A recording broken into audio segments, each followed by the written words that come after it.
Olá! Mais um tema super interessante aqui para o nosso canal da Jusnova Mediação no YouTube. Por que somos tão reativos e nada criativos dentro de um conflito? Eu diria que essa nossa dificuldade começa lá atrás, na primeira infância, quando a gente já começou a criar a nossa dificuldade em receber não. Essa dificuldade em receber não, que começou lá atrás, ela vai avançando ao longo da nossa vida, aumentando cada vez mais e nos construindo em adultos que realmente têm muita dificuldade em ser construtivo, positivo, criativo dentro de um conflito. Isso porque a reatividade destrói a criatividade, destrói qualquer possibilidade de se ver o lado positivo do conflito. Isso porque a gente acaba se tornando pessoas cada vez mais intransigentes, pessoas que levam cada vez mais as suas questões para o pessoal, né? O que te traz uma grande dificuldade em olhar as coisas por um outro ponto de vista, em mudar o seu ponto de vista da questão conflituosa, dessa forma aprendendo a olhar sempre o lado bom das coisas. Ufa, cansou, né? Imagina você que tem tanta gente aí que já é um adulto ou um senhor adulto que realmente tem bastante dificuldade em conversar, em entender o outro, em olhar para o outro, né? Se você já conhece alguém que tem essa dificuldade, o que não é tão difícil, você já salva esse conteúdo, manda para essa pessoa. Vamos refletir junto, vamos tentar entender da onde você acha que isso surge, como você acha que isso influencia na vida de um adulto, o que a gente pode fazer com as nossas crianças para a gente tentar mudar esse panorama e essa história dos conflitos. Bora falar sobre isso? Hoje é esse tema.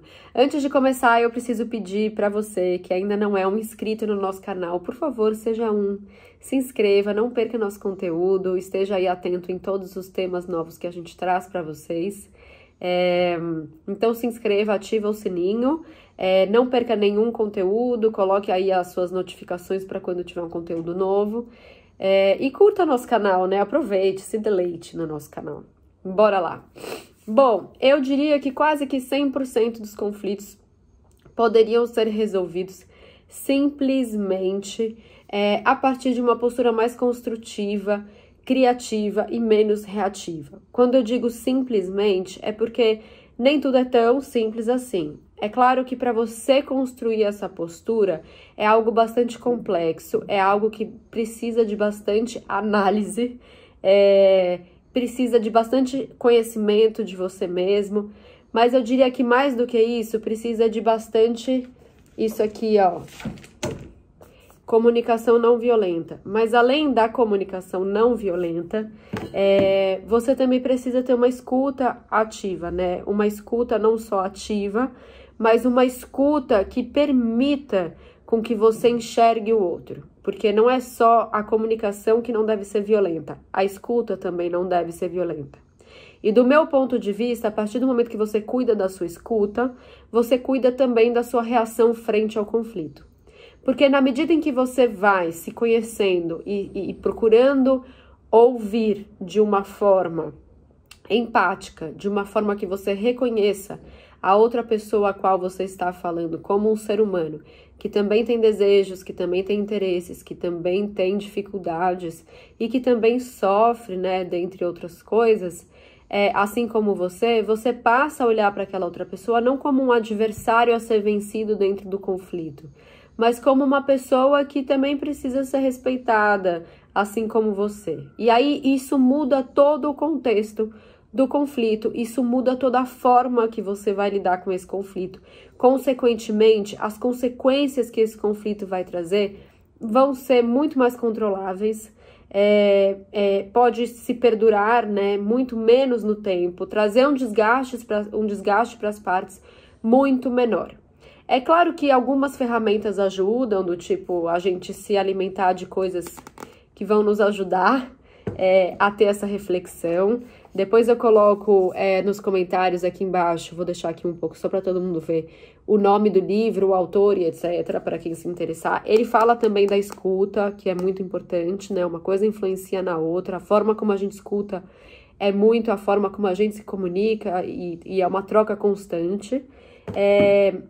Mas, assim, o negócio é a gente se alimentar de boas informações que vão nos ajudar a construir essa postura frente aos conflitos, mas também saber pedir ajuda se necessário for, né? Por que não uma ajuda psicológica? Por que não uma mediação para auxiliar naquele conflito?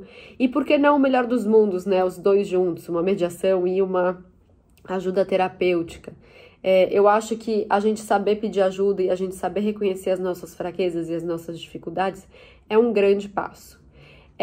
Bom, e por que eu digo, né, que tudo isso é muito importante? Porque você conseguir ter essa escuta mais empática, né, que vai te trazer mais empatia com o outro, também vai permitir que você seja mais criativo.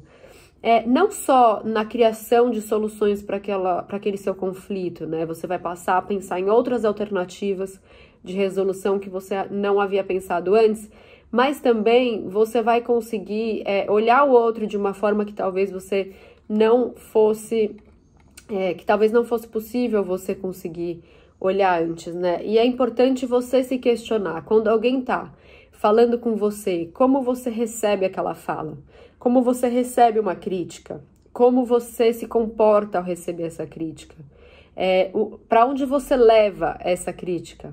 E aí o segundo exercício é como você faz crítica para os outros, né?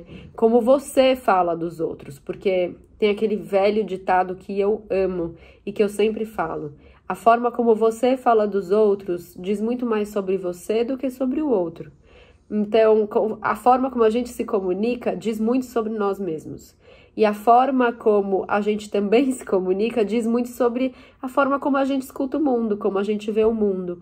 E no momento que a gente se abre para viver, escutar e vivenciar e trocar com esse mundo de uma forma diferente a qual a gente vinha fazendo, que muitas vezes é muito reativa, vai nos ajudar a ter uma outra percepção, um outro estímulo, uma outra resposta do mundo pra gente e um outro desfecho para os nossos conflitos de cada dia. E esse é um grande primeiro passo para que a gente não transforme todos os conflitos em grandes confrontos, para que a gente consiga resolver as nossas próprias questões sozinhos, né, sem precisar de nenhuma ajuda. E principalmente para a gente ter um bem-estar na vida, porque viver a vida com conflito e com confronto constantemente é muito desgastante, pode trazer aí doenças, ansiedade, estresse, transtornos psicológicos, enfim. É importante a gente entender a teoria, entender o que a gente precisa para conseguir aplicar essas teorias, né, de vivenciar isso de uma forma diferente na prática. E para isso requer muita disposição, muito conhecimento e muita vontade de fazer diferente do que a gente aprendeu ali, lá na nossa primeira infância, que com certeza influencia e muito para o nosso comportamento como adultos. Bom, era isso basicamente que eu tinha de tema para hoje. Eu quero saber aqui nos comentários o que você pensa sobre isso, o que você acha, aonde você acha que começa esse comportamento, como você acha que isso pode influenciar a vida, né, como um todo, nos conflitos em geral. Vamos trocar, vamos conversar sobre isso, que dessa forma a gente vai conseguir aprender junto. Obrigada!